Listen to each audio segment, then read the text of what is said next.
आज भगवान ने इनके वस्त्र हरण कर लिए। और जब इन गोपियों ने देखा, अरे श्याम हमारे वस्त्र दे दो, भगवान ने कहा वस्त्र ऐसे नहीं मिलेंगे। कहा वस्त्र कैसे मिलेंगे? कहा तुम्हें जल से बाहर आना पड़ेगा। श्याम सुंदर हमारी ऐसी स्थिति नहीं है कि हम बाहर आ सकें। भगवान ने कहा कि अपनी ऐसी स्थिति का निर्माण किसने किया? तुमने की, हमने। गोपियों ने कहा वो तो सरकार हम ही ने किया है। तो कहा कि मान लो अगर कोई इमरजेंसी आ जाए तो ऐसी स्थिति क्यों निर्मित की तुमने? मानो भगवान ये बताना चाहते हैं कि कभी भी जल में निर्वस्त्र होकर स्नान नहीं करना चाहिए। क्यों? क्योंकि जल में वरुण देवता का वास होता है। वरुण देवता का अपमान होता है महाराज। निर्वस्त्र होकर कभी स्नान नहीं करना चाहिए। तुम्हारी विधि बिल्कुल ठीक थी। संसार का प्रत्येक प्राणी मेरा ही है, इसीलिए मुझे पति के रूप में तुमने अगर प्राप्त करने का संकल्प किया तो गोपियों ये तुम्हारे लिए उचित ही है। पति क्या है? पातयति इति पति, जो पालन करे वो पति। तो परमात्मा कौन है? कहा वो जगतपति, जगत का पालन करने वाला है। क्योंकि समस्त संसार की सर्वात्माएं मुझसे ही तो जन्मी है, मैं ही सबका जनक हूं। तो मुझे पति के रूप में प्राप्त करना ये कोई गलत बात नहीं है, लेकिन अनुष्ठान करने का भी कोई एक तरीका होता है। दुनिया में बहुत सारे लोग कहते हैं कि महाराज हमने 20 साल पहले आपसे गुरु मंत्र लिया था, लेकिन अभी तक कुछ ऐसा आनंद नहीं आ रहा, अभी तक कुछ ऐसी झलक नहीं मिल रही भगवान की। अरे भाई मेरे, तुमने मंत्र दीक्षा तो ले ली, लेकिन तुमने महाराज गुरुदेव से कभी मंत्र जप करने का तरीका नहीं पूछा। संसार में प्रत्येक कार्य करने का एक प्रोसीजर होता है। जब आप खाना बनाते हैं तो खाना बनाने के लिए भी आपको अगर बेस्ट कुक बनना है तो कुकिंग का कोर्स करना पड़ता है। अच्छा कुक बनने के लिए वो भी तो सीखना पड़ता है। उसके लिए भी तो किसी गुरु का मार्गदर्शन की जरूरत है। तो फिर तो ये भगवान को प्राप्त कर रहे हो, तो बिना गुरु से पूछे हुए, बिना नियम जाने हुए ऐसे कैसे भगवान मिलेंगे तुमको?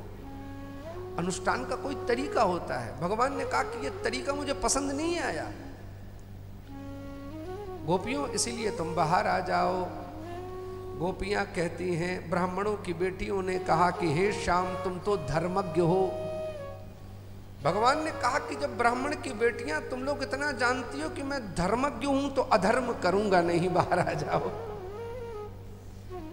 क्षत्रियों की बेटियों ने कहा, हे श्याम सुंदर हम बाबा से जाकर तुम्हारी शिकायत कर देंगे।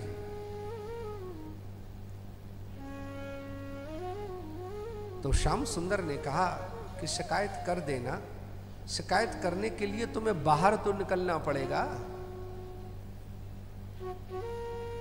महाराज तुम कोई एंड्रॉइड मोबाइल लेकर तो स्नान कर नहीं रही कि वहीं से अंदर बैठ के तुम नंद बाबा का नंबर मिला लोगी।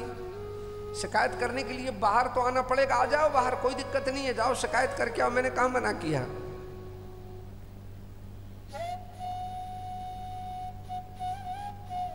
अन्य वर्णों की कन्याओं ने कहा कि हे श्याम हम तो तुम्हारी दासी हैं। भगवान ने कहा कि जब तुम हमारी दासी हो तो मैं तुम्हारा स्वामी, तुम्हें आज्ञा दे रहा हूं, तुम बाहर आ जाओ। अब तो महाराज चारों वर्ण की कन्याएं निरुत्तर हो गई। उनको लगा कि महाराज अब तो बाहर निकलना पड़ेगा। और जैसे ही ये गोपियां बाहर निकली तो महाराज इनकी लोक लाज छूट गई।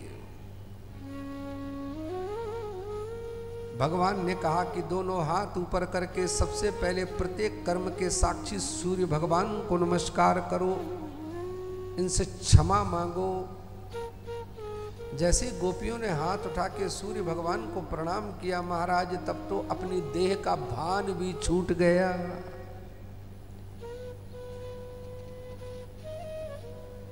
भगवान ने कहा कि ये वस्त्र पहन लो। गोपियों ने कहा कि जब मांग रहे थे तब आपने दिए नहीं, और अब इन वस्त्रों की जरूरत है नहीं तो अब क्यों दे रहे हो। अब तो हम समझ गई हैं कि ये जो चमड़े का तन है ये आत्मा का एक वस्त्र है। यथा वांसांसी जीर्णानि, जैसे कोई पुराना वस्त्र त्याग देता है, ऐसे ही कोई महात्यागी परमात्मा भजनानंदी भगवान का उर्द रेता महात्मा ऐसे ही उठा के इस चोले को छोड़ देता है। कबीर कहते हैं ज्यों के त्यों धर दीनी चदरिया झीनी रे झीनी। कबीर कहते हैं कि परमात्मा जैसे तुमने दी थी, देख लो, ज्यों के त्यों धर दीनी चदरिया झीनी रे झीनी। तुम्हारी दी हुई इस चादर को हमने मैला नहीं किया साहब। आज भगवान ने कहा कि नहीं, ये मेरी भक्ति है, मेरी भक्ति को ओढ़ लो। और हे गोपियों, मुझे जब पति के रूप में तुमने चाहा है तो आने वाले मनवंतर में, आने वाले युग में, आने वाले समय में, आने वाले कुछ ही समय में मैं तुम सब लोगों की मनोकामना जरूर पूर्ण करूंगा।